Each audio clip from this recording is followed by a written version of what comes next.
Remember to click subscribe and notification button for more Appa's video. Cooking Appa. Hi, this is Cooking Appa. Appa recently saw my friends keep on making sambal at home. So my hands also feel itchy. I also want to make some sambal. I made some sambal belacan a few days ago. Today I'm going to make some hebi, sambal hebi today. So hebi is this thing, dried shrimp. To be very honest, I could have used a lot more amount for the dried shrimp here, but because that's all I have in my fridge, so that's all I can make. Okay, you can use a lot more. Oh yeah, and what I did here is I quickly rinsed my dried shrimp, okay, over water, and then after that I actually give them few chops to chop them to some coarse, this kind of texture. Okay, I don't want it to be too fine because you want the bite feel, when you eat this particular sambal hebi.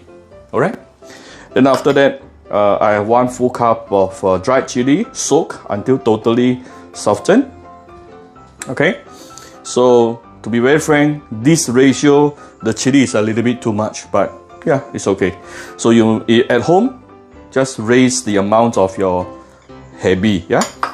Then I have 3 slices of red chili here, just to give it a little bit of different fragrance. 6 cloves of garlic. Few, this is about 1, 2, 3, 4, 5 little red onion, and few pieces of this is candle nut. The reason why people put candle nuts into sambal is to make it more creamier. Now you may want to be careful. Appa made one mistake last year, was candle nut cannot be eaten raw. Alright, so if you put any candle nut into your sambal, that particular sambal you have to cook it. Just remember, you have to cook that particular sambal. It cannot be raw. Because last year, I think Appa made one sambal belacan and I put candle nut inside. That is actually wrong. Alright? So, take note.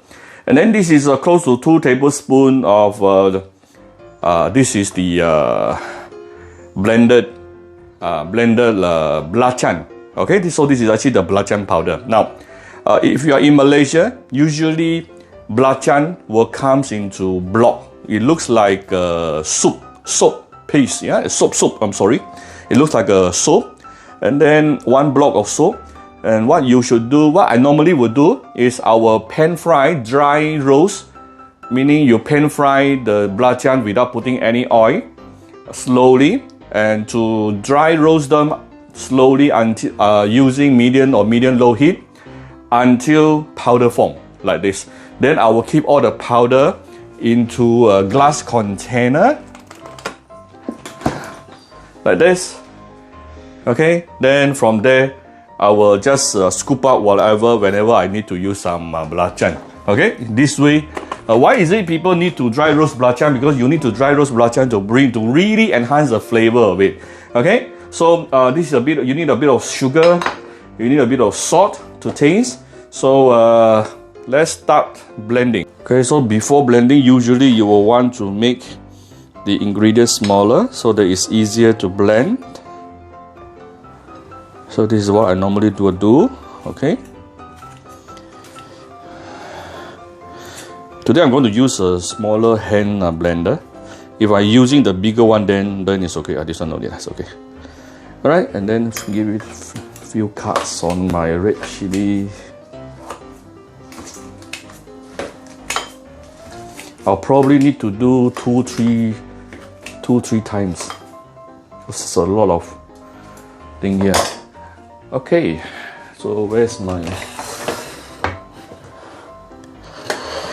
This is my blender. So I need to probably do 2-3 times here. So I will mix them.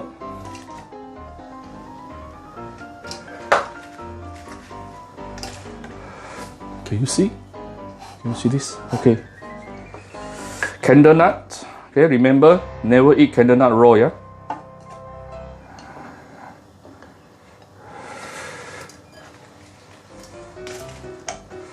Okay, then some belacan.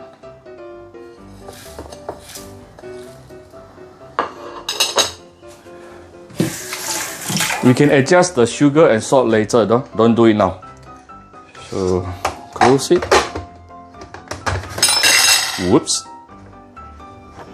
Lock it.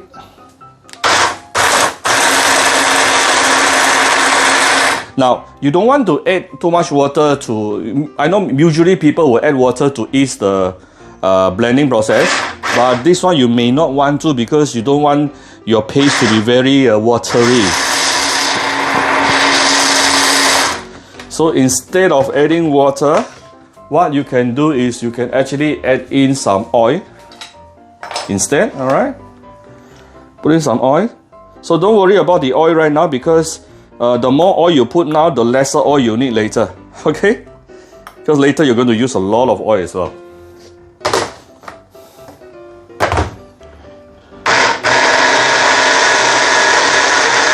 So we will come back shortly. Okay, this is after about 2 minutes blending. You will notice, yeah, you want this kind of texture, okay? It is actually a bit creamy. Reason why it is creamy because I put oil instead of water, okay? And don't worry about the oil because later we still need a lot of oil, yeah, to fry this. So I'll just continue with the rest. We'll come back shortly. Okay, so the first rule of making a good sambal is you will need a good amount of oil because don't worry about the excessive oil because number one, the chili is going to soak out a lot of oil. That's number one. Number two, should there be any excessive oil when you keep the sambal into a bottle, glass bottle, that excessive oil can actually act as a protection, natural protection, yeah? Okay, so you heat up a little bit. You don't have to be too hot because the first thing we need to do is to fry our dried shrimp. Okay, this process is to leave out the very nice flavor of the dried shrimp itself.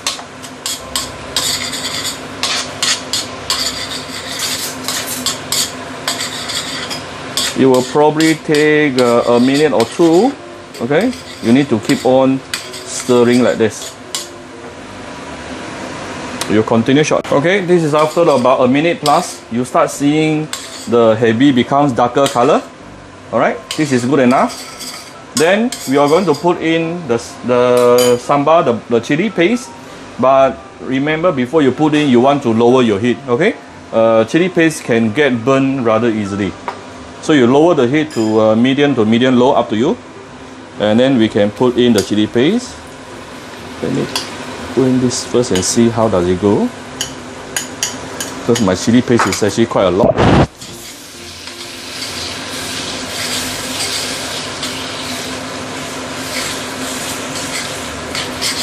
Ooh, it's very choking, yeah? You may want to be careful, you'll be very choking. I think the chili paste is enough. I'll just keep the rest.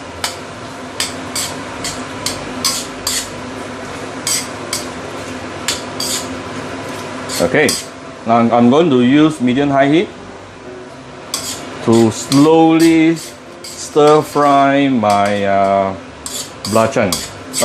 My sambal.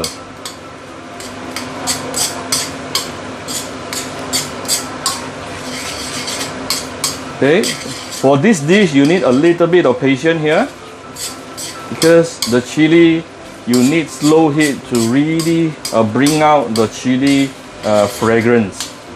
So I'm going to keep on stir frying like this for a couple of minutes and then slowly adding salt and also sugar. We will be adding a little bit more sugar actually, alright? Okay, so we'll come back. Look at the reddish color coming out, so beautiful. And it's very aromatic right now with the chili fragrance. Okay, now we are going to, this is after about 3-4 minutes sauteing. I'm going to start giving it a little bit of salt. Let's start with 1 teaspoon of salt, then later we can adjust. But I'm going to put a lot more sugar, yeah? As a matter of fact, the color will turn even much better after putting your sugar. This is about, I'm starting with about 4 tablespoons of sugar here. And then towards the end, I will do the tasting again and adjust accordingly.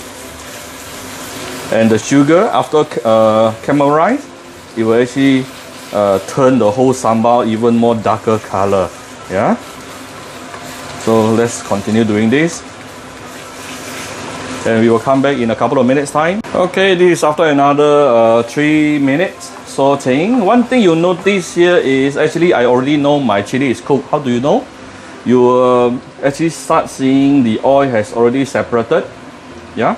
So the moment when the oil is separated from the ingredient is actually telling you, giving you a hint that your chili, your sambal is actually cooked. So now this is almost done. The only thing is we want to taste it to make sure it is exactly the kind of flavor we wanted. Now the thing with Malaysian sambal chili is that lower the fire first, yeah. The thing with Malaysian sambal is that it should be sweet the moment you eat it.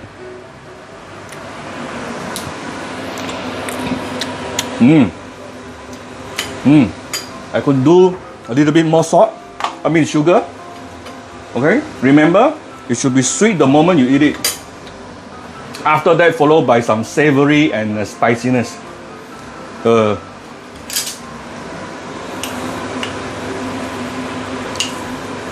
And do notice that it is actually the sugar that makes your dish looks a lot more reddish color, yeah, and more appetizing. I'm not adding a lot of salt because the dried shrimp itself is already salted naturally. Alright, it is basically done. Just make sure all the sugar has been nicely, evenly dissolved. Usually what I will do, I will remove the sambal and put it into a glass bottle when it has cooled down. Then I will actually keep it in the fridge for about usually a week or so. Okay, and slowly eat it. Alright, off the fire. Let me take a picture here. Alright, I hope you like my video. If you like my, do share my video on your Facebook to your friends. Come to Cooking Appa Facebook fan page to click like and follow button. Follow Appa on Instagram and subscribe to Cooking Appa YouTube channel. Thank you very much for watching my videos. I apologize for those who find my videos very lengthy because there are actually many other beginners chef, home cook that requested Appa try not to cut my video too short. Thank you very much. Bye.